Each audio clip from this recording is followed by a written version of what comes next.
दोस्तों स्वागत है आपका बिहार न्यूज में। दोस्तों मैं हूं फिरदौस गनी और आप देख रहे हैं केडीबी लाइव। दोस्तों आज हो चुका है 4 नवंबर 2020। तो आज की बिहार की टॉप न्यूज लेकर आए हैं आपके लिए।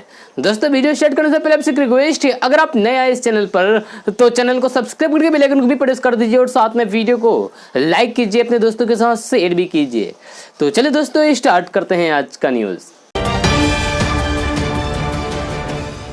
देश के कई राज्यों में ठंड ने अपना असर दिखाना शुरू कर दिया है। जी हां, मौसम विभाग के अनुसार इस साल कड़ाके की ठंड पड़ने वाली है। जी हां, कल देश के कई राज्यों में पारा लुढ़क कर 10.8 डिग्री सेल्सियस हो गया, जो अब तक का इस सीजन का सबसे कम तापमान है।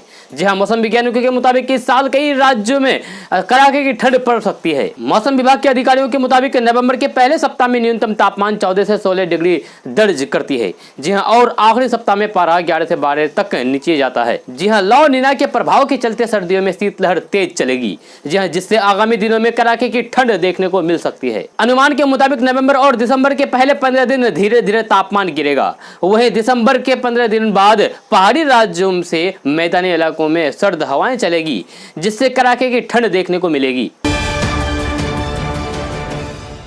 बिहार विधानसभा चुनाव में इस बार जब आरजेडी नेता तेजस्वी यादव ने युवाओं को नौकरी देने की बात कही तो बाकी दलों के तमाम मुद्दे हवा होते दिखाई दिए। जी हां, युवाओं को नौकरी देने की बात तेजस्वी यादव लगातार कर रहे हैं। अपने इस वादे को रेखांकित करने के लिए वे लगातार फेसबुक लाइव के जरिए युवा नौकरी संवाद का आयोजन कर रहे हैं। आज के फेसबुक लाइव में उन्होंने फिर से शिक्षा और रोजगार के मुद्दे को रेखांकित किया। जी हां, उन्होंने कहा कि 5 लाख तक का एजुकेशन लोन माफ किया जाएगा। नीतीश कुमार पर कटाक्ष करते हुए उन्होंने कहा कि बिहार बेरोजगारी का केंद्र बन गया है। नीतीश कुमार के प्रति लोगों का गुस्सा अब नफरत में तब्दील हो गया है। दोस्तों आपने अक्सर देखा सुना होगा कि इलेक्शन के दौरान नेताजी वोट लेने के लिए पैसे बांटते हैं। जी हाँ, यानी कि पैसे देकर वोट खरीदते हैं। लेकिन अभी हम आपको एक ऐसे प्रत्याशी के बारे में बताने जा रहे हैं जो वोट लेने के लिए पैसे देते नहीं बल्कि पैसे लेते हैं। जी हाँ, रंजय सिंह गया जिला के गया सीट से निर्दलीय चुनाव लड़ रहे हैं।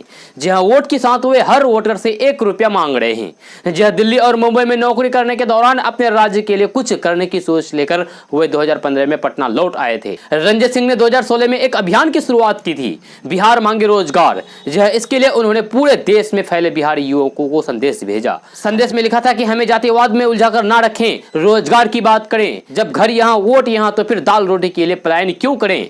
अब सरकार रोजगार दें या वे खुद पलायन करें। यह संघर्ष बिहार की समृद्धि और सम्मान का है, हर बिहारी की मान का है। यह हम बिहारियों का ग्रुप है, किसी पार्टी का नहीं। जय इसके बाद उन्होंने बिहार मांगे रोजगार मार्च की शुरुआत की और पिछले 3 सालों में पूरे बिहार में हर जिले का दौरा किया। इस बार वे गया से बिहार विधानसभा चुनाव लड़ रहे हैं और जहां भी वोट मांगने जाते हैं वहां वोट के साथ 1 रुपया भी मांगते हैं। रंजय सिंह का यह अनोखा वोट मांगने का तरीका शहर में चर्चा का विषय बना हुआ है। बिहार विधानसभा चुनाव के नतीजे केवल एक राज्य में सरकार बनने तक सीमित नहीं रहेगी। जी हां, बल्कि उसके राष्ट्रव्यापी प्रभाव सामने आएंगे। एनडीए के मुकाबले अगर बिहार में कांग्रेस, कम्युनिस्ट और राजद का महागठबंधन आगे निकलता है तो पूरे देश में भाजपा विरोधी दलों को एक मंच पर आने का रास्ता साफ होगा। भाजपा नहीं चाहती है कि उसके खिलाफ देश भर में कोई ऐसा गठबंधन बने जो विभिन्न राज्यों के चुनाव और 2020 के लोकसभा चुनाव में उसके लिए खतरा बने। जी हाँ, भाजपा नेतृत्व ने बिहार के चुनाव को केवल जीत तक सीमित नहीं रखा है, बल्कि वे इसमें विपक्षी गठबंधन की ताकत का भी आकलन कर रहा है। बिहार में कांग्रेस, कम्युनिस्ट और समाजवादी राजद ताकतें एक साथ चुनाव लड़ रही है। जहां इनका एक साथ आना इसलिए भी महत्वपूर्ण है क्योंकि देश के विभिन्न राज्यों में कांग्रेस तो प्रभावी है ही, कई राज्यों में कम्युनिस्ट दलों की भी प्रभावी भूमिका है। जहां समाजवादी कुनबा बिखरा हुआ है लेकिन उनके कई घटक भाजपा के साथ भी है। अगर कहीं भाजपा कमजोर होते दिखाई देते हैं तो इन घटकों को दूसरी तरफ जाने में देर नहीं लगेगी। जी हां, भाजपा की एक चिंता और भी है कि उसका अपना एनडीए अब घट रहा है। जहां शिवसेना और अकाली दल जैसे मजबूत सहयोगियों के बाहर जाने के बाद बिहार चुनाव के नतीजे जदयू और लोजपा को लेकर भी निर्णायक होंगे। चुनाव नतीजे आने के बाद इन दोनों दलों की राजद को लेकर क्या भूमिका होगी ये अभी तय नहीं है, लेकिन दोनों का साथ रहना मुश्किल होगा।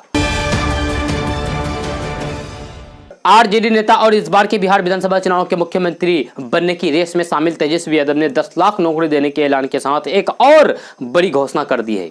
जहां उन्होंने कहा कि 10 लाख लोगों को वो नौकरी जरूर देंगे, चाहे वेतन के लिए मुख्यमंत्री, मंत्री और विधायक की सैलरी में कटौती ही क्यों न करनी पड़े। तेजस्वी यादव हर चुनावी रैली में महागठबंधन की सरकार बनने पर पहले फैसले के तौर पर 10 लाख नौकरी देने के वादे को दोहराते हैं, जहां और नीतीश कुमार पर वार भी करते हैं। जहां नीतीश समेत एनडीए के अन्य नेता भी उनके इस रोजगार कार्ड पर रैलियों में हमला बोलते दिखाई दे रहे हैं। मुख्यमंत्री नीतीश कुमार ने एक रैली में तेजस्वी यादव से यह भी सवाल पूछ लिया था कि 10 लाख लोगों को वेतन कहां से दोगे, क्या चारा घोटाले में कमाए गए धन से दोगे।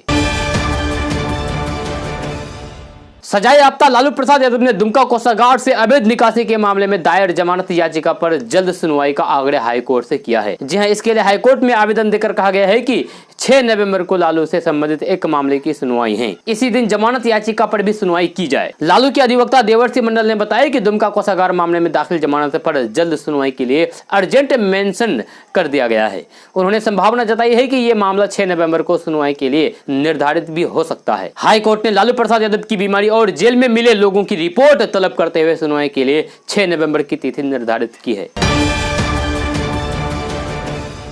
बिहार विधानसभा चुनाव में तेजस्वी यादव से लेकर चिराग पासवान से युवा चेहरों के उभार से साफ हो गया है कि राज्य की सियासत अब नई पीढ़ी का दबदबा बढ़ाने लगा है। जहां बिहार चुनाव में जहां नेताओं की नई पीढ़ी खुद को स्थापित करने के लिए जोर लगा रही है, वहीं उत्तर प्रदेश से लेकर दक्षिण में आंध्र प्रदेश, पश्चिम में महाराष्ट्र के साथ पूर्वोत्तर में कई राज्यों में नए चेहरों ने अपने सूबे में राजनीति की बागडोर थाम ली है। बिहार के चुनाव अभियान में अनुभव बनाम अनुभवीन की बहस के बीच हकीकत तो यह है कि महागठबंधन के चुनाव प्रचार का भार तेजस्वी यादव के कंधे पर ही रहा है। जी हां, इसी तरीके से लोजपा को अकेले मैदान में लेकर उतरे चिराग अपनी पार्टी को चाहे जितनी भी सीटें दिलवा पाए, मगर सूबे की अगली पीढ़ी के चेहरे में अपना नाम जरूर शामिल कर लिया है। जी हां, हालांकि तेजस्वी और चिराग दोनों के समक्ष खुद को बतौर नेता स्थापित करने की बड़ी चुनौती है। एनडीए को जीत दिलाने के लिए इन दिनों प्रधानमंत्री नरेंद्र मोदी ने भी बिहार में मोर्चा संभाल लिया है। जी हां, मंगलवार को प्रधानमंत्री नरेंद्र मोदी बिहार के अररिया पहुंचे और वहां पर एक सभा को संबोधित किया। इस दौरान उन्होंने अपनी सरकार की उपलब्धियां गिनाते हुए विपक्ष पर जमकर हमला बोला।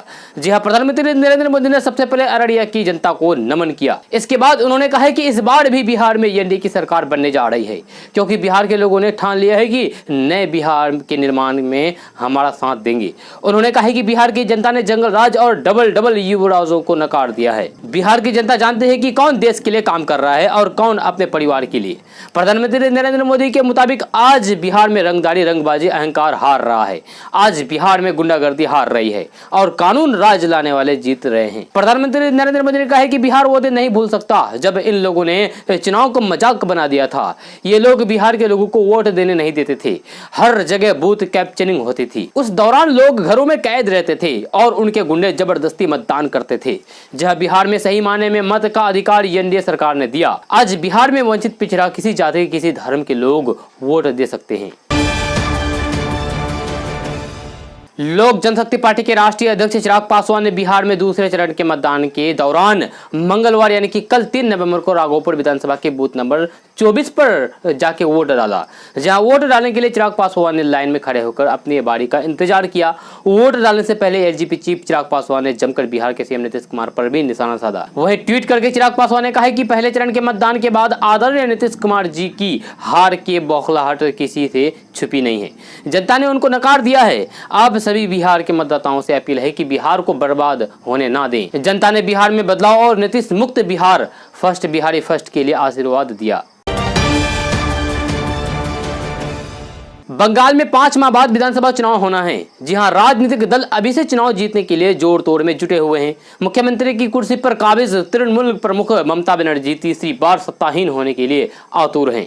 जहां परंतु इस बार जंग बड़ी और कड़ी है, क्योंकि जिस तरीके से लोकसभा चुनाव में भाजपा ने तृणमूल को पटकनी दी है, उससे तृणमूल प्रमुख की नींद उड़ना लाजमी है।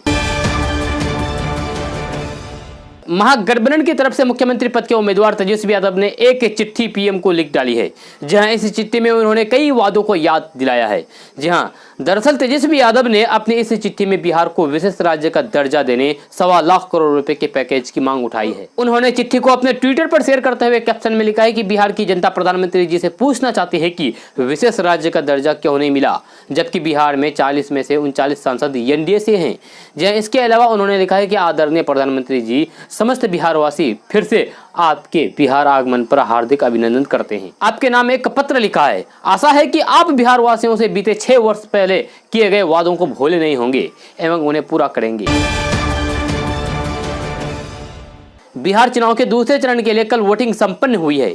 जहां राजधानी पटना में तकरीबन सुबह 7 बजे के आसपास राज्य के उप मुख्यमंत्री सुशील कुमार मोदी मतदान करने के लिए पहुंचे थे। पटना मतदान केंद्र 49 पर राजेंद्र नगर में सेंट जोसेफ स्कूल में वोट डालने के लिए सुशील कुमार मोदी गए थे, लेकिन उनके वोट डालने की तरीके से वहां के पोलिंग बूथ पर मौजूद लोग नाराज दिखे। जी हाँ, लोगों ने कहा है कि हम सुबह से लाइन में लगे थे और सुशील कुमार मोदी जी आए और फटाफट वोट डालकर निकल गए। राजेंद्र नगर में सेंट जोसेफ स्कूल में वोट डालने के लिए अपनी बारी का इंतजार करते हुए एक स्थानीय व्यक्ति ने कहा है कि हम अपना वोट डालने के लिए अपनी बारी का लाइन में खड़े होकर सुबह से ही इंतजार कर रहे हैं, लेकिन सुशील कुमार मोदी जी अभी आए और अपना वोट डालकर चले गए। सुशील कुमार मोदी को मतदान केंद्र पर मिले वीवीआईपी ट्रीटमेंट से वहां के लोग काफी खफा दिखे। बिहार में हो रहे चुनाव के बीच एक शब्द जो लोगों के जहन में सबसे अधिक है वो है भीड़। जी हाँ, दरअसल ये वो शब्द या फिर यूं कहें कि दृष्टि है जिसके इर्द गिर्द चुनाव के नतीजे के रहने के कयास लगाए जा रहे हैं। क्या भीड़ से तय होती है चुनाव के नतीजे या फिर वोट में तब्दील नहीं हो पाती है? जी हाँ, क्या भीड़ से तय होती है जीत हार? ये सवाल अगर उठ रहे हैं तो फिर इसके पीछे वजह है आरजेडी खेमे की ओर से तेजस्वी यादव की सभा में जुटने वाली भीड़ को लेकर जीत के दावे। खुद तेजस्वी यादव अपने ट्विटर हैंडल से हर रोज अपनी सभाओं में उमड़ने वाली भीड़ की तस्वीर डालते हैं और भीड़ को सत्ता परिवर्तन का संकेत बताते हैं। तेजस्वी यादव की जनसभा में उमड़ने वाली भीड़ को लेकर तेजस्वी के पक्ष में लहर होने का आरजेडी का दावा है, लेकिन इस दावे को सीएम नीतीश कुमार सिरे से खारिज किया। सीएम नीतीश कुमार ने कहा है कि भीड़ से नतीजे का कोई भी मतलब नहीं है। हालांकि नीतीश के दावे में कुछ हद तक दम भी नजर आता है। समझने के लिए जरा ये तस्वीर देखिए। जहां ये तस्वीर 2010 विधानसभा चुनाव के दौरान जब लालू प्रसाद और रामविलास पासवान साथ आए थे तब उन्होंने एक साझा रैली की थी, जिसकी ये तस्वीर है। लालू रामविलास की 2010 की रैली में खूब भीड़ उमड़ रही थी, लेकिन फिर भी 2010 में आरजेडी एलजेपी गठबंधन की करारी हार हुई थी। आरजेडी एलजेपी गठबंधन को महज 25 सीटें हासिल हुई। आरजेडी 22 पर सिमट गई तो एलजेपी को महज 3 सीटें मिली थी। अब जरा 2015 चुनाव के दौरान पीएम मोदी की सभा में उमड़ी तस्वीर देखिए।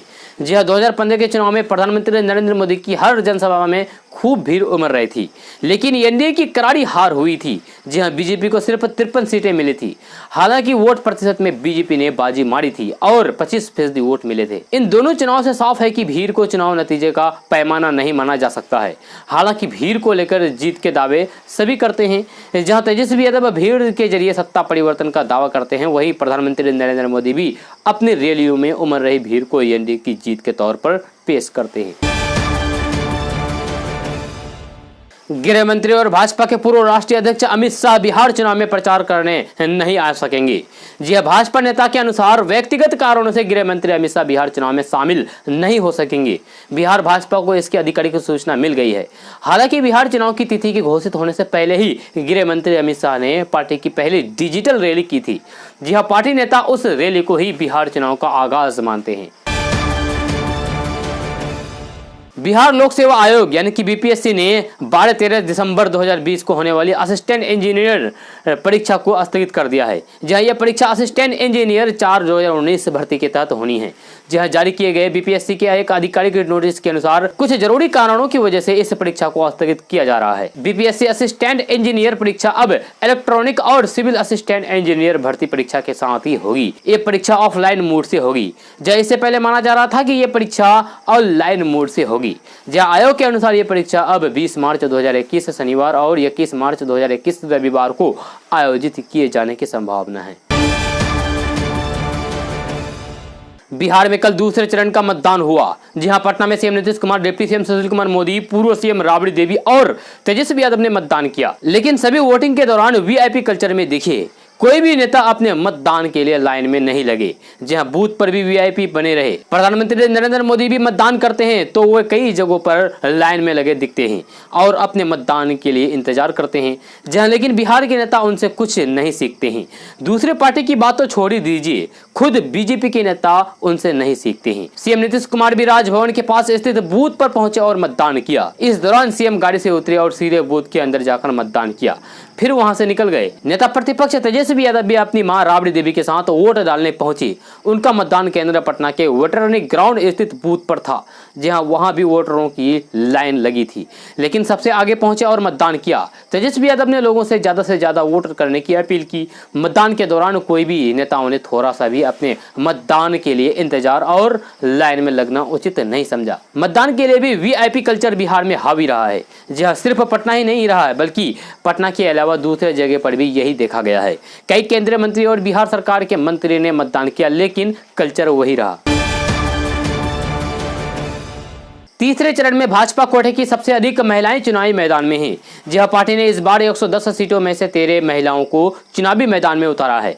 इसमें सबसे अधिक 6 महिलाएं तीसरे चरण में ही हैं, जहां जबकि दूसरे चरण में मात्र 2 तो पहले चरण में मात्र 5 महिलाएं चुनावी मैदान में थी। भाजपा कोटे से सरकार में मंत्री रहे विनोद कुमार सिंह के जाने के बाद, इस दुनिया से जाने के बाद पार्टी ने उनकी पत्नी निशा सिंह को चुनावी मैदान में उतारा है। जहां वह अपने दिवंगत पति की सीट प्राणपुर से ही चुनावी मैदान में डटी हुई है। जहां प्राणपुर में तीसरी चरण में चुनाव होना है। जहां इसी चरण में 5 अन्य महिलाएं भी चुनावी मैदान में हैं। इनमें रामनगर से भागीरथी देवी, नरकटियागंज से रसीम वर्मा, परिहर से गायत्री देवी, किशनगंज से स्वीटी सिंह और कोरा से कविता पासवान चुनावी मैदान में डटी हुई है। बिहार चुनाव के तीसरे चरण के लिए कल प्रधानमंत्री नरेंद्र मोदी अररिया में हुंकार भरी। जी हां, अररिया के फारबिसगंज में एक सभा को संबोधित करते हुए पीएम मोदी ने राजद कांग्रेस पर जमकर हमला बोला और कहा कि इन लोगों ने पहले चुनाव को मजाक बनाकर रखा था। पीएम मोदी ने एक बार फिर से दोहराया है कि बिहार में एनडीए की ही सरकार बनेगी। उन्होंने कहा कि बिहार ने डबल युवराजों को नकार दिया है और इस बार फिर से एनडीए की ही सरकार बनेगी। उन्होंने विपक्ष पर आरोप लगाते हुए कहा कि पहले मतदान नहीं होता था, बल्कि मत को छीन लिया जाता था। बिहार के 15 जिलों में तीसरे चरण की 78 सीटों के लिए होने वाले चुनाव में 30% उम्मीदवार करोड़पति हैं और 31% उम्मीदवारों के खिलाफ आपराधिक मामले दर्ज हैं। जबकि इस चरण में उम्मीदवारों की औसत संपत्ति 1,47,00,000 रुपए है और 24% उम्मीदवारों पर गंभीर आपराधिक मामले दर्ज हैं। तीसरे चरण की 78 सीटों पर कुल 1204 उम्मीदवार चुनावी मैदान में हैं, जिनमें से 1195 उम्मीदवारों के द्वारा नामांकन पत्र दाखिल करने के दौरान दी गई जानकारी के अध्ययन के आधार पर ये रिपोर्ट जारी की गई है। जहां 9 उम्मीदवारों का शपथ पत्र स्पष्ट नहीं होने के कारण उन्हें अध्ययन में शामिल नहीं किया गया है। रिपोर्ट के अनुसार तीसरे चरण में 361 उम्मीदवार करोड़पति हैं। जहां इनमें भाजपा के सर्वाधिक 34 में से 31 उम्मीदवार करोड़पति हैं, जबकि कांग्रेस के 25 में से 17, राजद के 44 में से 35, जदयू के 37 में से 30, लोजपा के 42 में से 31 और बसपा के 19 में से 10 उम्मीदवार करोड़पति हैं। हर इलाके में सीएम नीतीश कुमार चुनावी सभा को संबोधित कर रहे थे। इस दौरान ही भीड़ की ओर से सीएम नीतीश कुमार को निशाना बनाते हुए मंच पर प्याज फेंका गया। इस दौरान तुरंत सुरक्षाकर्मी आए और सीएम नीतीश कुमार को कवर किए, लेकिन नीतीश कुमार ने कहा है कि छोड़ दीजिए, इन लोगों पर ध्यान मत दीजिए। प्याज फेंकने वाले से सीएम नीतीश कुमार ने कहा है कि और फेंको और फेंको। सीएम नीतीश कुमार ने कहा है कि जान लो कितना रोजगार का अवसर पैदा होगा। जी हाँ, आज कह रहा है कि सरकारी नौकरी देंगे, जब 15 साल मौका मिला तो कितना नौकरी दिया, सिर्फ 95,000। जो बोलता है उसको खो के बारे में पता ही नहीं है। सिर्फ बड़े बड़े दावे करने से काम नहीं चलता है, उसको जमीनी हकीकत में उतारने पर काम चलता है। प्रधानमंत्री नरेंद्र मोदी ने तीसरे चरण के लिए अररिया के बाद सहरसा में चुनावी सभा को संबोधित किया। इस दौरान पीएम मोदी ने राजद पर जमकर हमला बोला और विरोधियों पर आरोप लगाया है कि वे जय श्री राम के नारे से दिक्कत हैं। पीएम मोदी ने कहा है कि बिहार के लोगों को जंगल राज के इतिहास वालों से सतर्क रहना है, जो सिर्फ अपने परिवार के लिए जीते हैं। पीएम मोदी ने अपने संबोधन में छठ का भी जिक्र किया। पीएम मोदी ने कहा है कि जब भी मैं बिहार आता हूं, मखाने की बात करता हूं। ऐसा नहीं है कि मेरे आने के बाद ही सबको ये पता चला है कि यहाँ मखाने ज्यादा उत्पन्न होती है। ये बात लोगों को पहले भी पता थी, लेकिन गर्व के साथ हम अपनी चीजों को बखान नहीं करेंगे तो कौन करेगा। आज सहरसा की इस भूमि से मैं देश भर के लोगों को एक आग्रह भी करना चाहता हूँ। धनतेरस आने वाला है, दीपावली भी आने वाली है, फिर छठ की पूजा भी है। जितना संभव हो पाए लोकल चीजें ही खरीदी जाए। जी हाँ, आज बिहार की बदौलत भारत बहुत ज्यादा शक्तिशाली रेल इंजन बनाने वाली दुनिया के बड़े देशों में अपना स्थापना दर्ज करवा चुका है। बिहार विधानसभा चुनाव के दूसरे चरण के लिए कल वोटिंग समाप्त हो गई है, लेकिन बेगूसराय जिले के एक गांव ऐसा भी है जहां के लोगों ने मतदान करने से इनकार कर दिया और मतदान नहीं किया। जहां लोग मतदान केंद्र पर वोट डालने ही नहीं पहुंचे। जहां ग्रामीणों का आरोप है कि गांवों में बिजली पानी जैसी मूलभूत सुविधा नहीं है, इसलिए ग्रामीण वोट नहीं करेंगे। बेगूसराय में बछवाड़ा विधानसभा के भगवापुर प्रखंड के चेरिया गाँव के लोगों ने गंडक नदी पर पुल नहीं बनने से नाराजगी जताई है। जी हाँ, अभी तक एक भी मतदाता मतदान केंद्र पर नहीं पहुंचे हैं। मतदान केंद्र पर मतदान पदाधिकारी सुरक्षा बल तैनात हैं। राजद के राष्ट्रीय उपाध्यक्ष और पूर्व मंत्री शिवानंद तिवारी ने कहा है कि बिहार के चुनाव अभियान में प्रधानमंत्री जी बेरोजगारी के सवाल पर मौन क्यों धारण कर जाते हैं।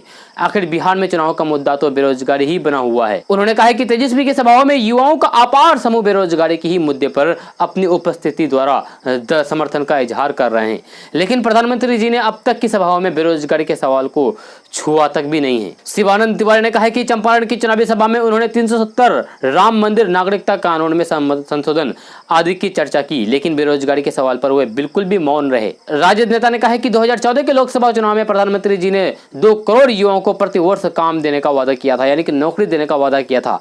उनकी नीतियों के चलते नए रोजगार का सृजन भी नहीं हुआ। जो सृजित रोजगार थे वे भी बड़े पैमाने पर समाप्त हो गए। उन्होंने कहा है कि विशेष रूप से नोटबंदी ने तो गरीबों की कमर ही तोड़कर रख दी थी। एक दफा उन्होंने नारा दिया था मेक इन इंडिया और ये दावा किया था कि इस योजना से बेरोजगारी का सफाया होगा, मगर बेरोजगारी सूरसा की तरह मुंह बाएं खड़ी है। दोस्तों, आज का न्यूज़ बस यहाँ तक। कैसा लगा जरूर अपना सुझाव दीजिएगा नीचे कमेंट बॉक्स में कमेंट करके। अगर आप नए हैं इस चैनल पर तो चैनल को सब्सक्राइब करके बेल आइकन को भी प्रेस कर दीजिए और साथ में वीडियो को लाइक कीजिए, अपने दोस्तों के साथ शेयर भी कीजिए। तो चलिए दोस्तों, फिर मिलते हैं अगली वीडियो में। जय हिंद, जय बिहार।